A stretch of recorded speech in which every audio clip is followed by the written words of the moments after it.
नमस्कार प्रेक्षकांनो, निजन एमपीमध्ये आपल्या सर्वांचे पुन्हा एकदा स्वागत मंडळी. आज आपण बातमी होणार आहोत ती आरोग्य संदर्भातली. आणि आजची जी बातमी आहे ती थोडी वेगळी बातमी आहे, आपल्याला चकित करून देणारी बातमी आहे. कारण बातमी ही जरी डॉक्टर आणि आरोग्य संदर्भातली असली, नेहमी आपण जर बातम्या बघतच असोल, तर मात्र आजची बातमी ही वेगळी बातमी आहे. प्रेक्षकांनो, संगमनेर तालुक्यातील तिगाव या ठिकाणच्या दत्तात्रय सानप या रुग्णाची अत्यंत त्रासदायक आणि गंभीर आजार यांना होता. आपण नेहमीच बघत असतो की डॉक्टर यांना समाजात काही घटक वाईट नजरेने बघतो, मात्र प्रत्येक वेळी प्रत्येक ठिकाणी तेच होईल असं नाही. प्रत्यक्षात जे अनुभव मिळतात ते काही वेगळे असतात आणि आपण फक्त शब्दाने बोलतो आणि कानाने ऐकतो, त्यात देखील मोठा फरक असतो. असाच काहीसा अनुभव आज आपण तुमच्यासमोर घेऊन आलेलो आहोत. त्या अगोदर एक लक्षात घेतलं पाहिजे की डॉक्टर हा देव नाही, मात्र समाजाने त्याला देव माणूस म्हणून पदवी दिली आहे. तो देखील माणूसच आहे, हे सर्वात अगोदर आपण लक्षात घेतलं पाहिजे. तर प्रेक्षकांनो, न्यूज NMPचा रिपोर्ट हा रफिक सौदागर यांनी ग्राउंड रिपोर्ट घेतलेला आहे, एक मुलाखत घेतलेली आहे.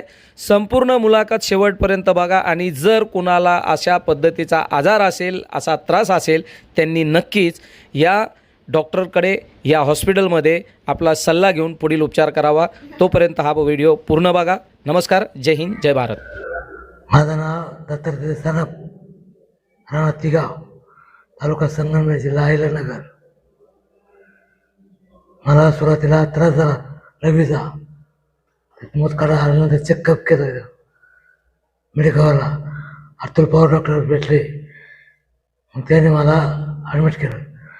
मग एकच किडनी त्याने हे केलं, ऑपरेशन कडे काढून टाकले. तीन कडे होते.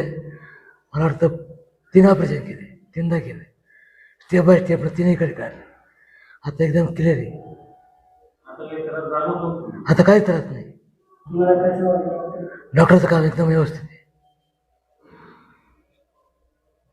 काही त्रास नाही, काहीच नाही.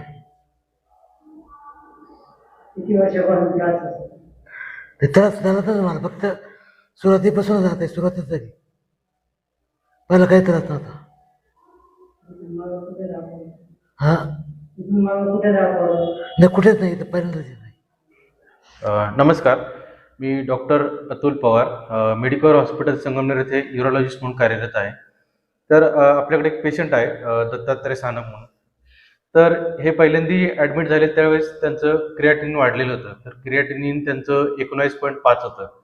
तर त्यावेळेस त्यांना डायलिसिस देण्यात आलं, प्लस त्यांच्या तपासण्या करण्यात आल्या. तर तपासण्यांमध्ये हे सिद्ध झालं की त्यांच्या जन्मताच त्यांना एक किडनी नव्हती उजव्या साईडची, आणि डाव्या साईडच्या किडनीच्या नळीमध्ये त्यांना जवळजवळ 1.2 सेंटीमीटरचा खडा होता आणि किडनीमध्ये 4 सेंटीमीटरचा खडा होता.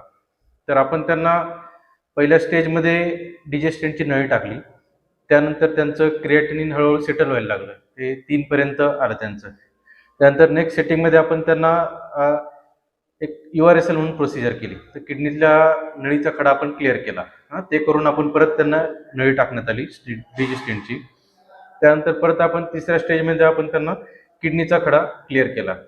तर अशा प्रकारे या पेशंटला एकच किडनी आणि त्या किडनीचे पूर्ण खडे आपण क्लिअर करून त्यांना क्रिएटिनिन एक 3-3.5 पर्यंत त्यांचं एक सेटल झालेलं आहे. पेशंट आताच्या सध्याच्या घडीला स्टेबल आहे पेशंट. प्रेक्षकांनो, या व्हिडिओच्या माध्यमातून आपल्या लक्षात आलंच असेल की तपासणी दरम्यान दत्तात्रय सानप यांना जन्मताच उजव्या बाजूची किडनी नसल्याची अत्यंत दुर्मिळ व गंभीर बाब उघडकीस आली. तसेच त्यांच्या एकमेव असलेल्या डाव्या बाजूच्या किडनीच्या नळीत 1.2 सेमीचा आणि थेट किडनीमध्ये तब्बल 4 सेमीचा मोठा खडा असल्याने निदान झाले. एकाच किडनीवर एवढ्या मोठ्या आकाराचे खडे असल्याने रुग्णाच्या जीवाला धोका निर्माण होऊ शकतो किंवा याच रुग्णाला धोका देखील निर्माण झाला होता. मात्र यूरोलॉजिक डॉक्टर अतुल पवार यांनी आव्हानात्मक केसवर अत्यंत नियोजनबद्ध पद्धतीने टप्प्याटप्प्याने स्टेप बाय स्टेप उपचार केले आणि आत्ता सध्या सानप हे त्या आजारातून मुक्त झालेले आहे. त्यांची प्रकृती आता एकदम ठणठणीत आहे आणि ते सध्या रेस्ट घेत आहेत. त्यामुळे डॉक्टर हा देव नाही, देव माणूस आहे असं लोक म्हणतात, मात्र प्रत्यक्षात त्याचा अनुभव या पद्धतीने असतो. नमस्कार, जय हिंद, जय भारत, जय संविधान.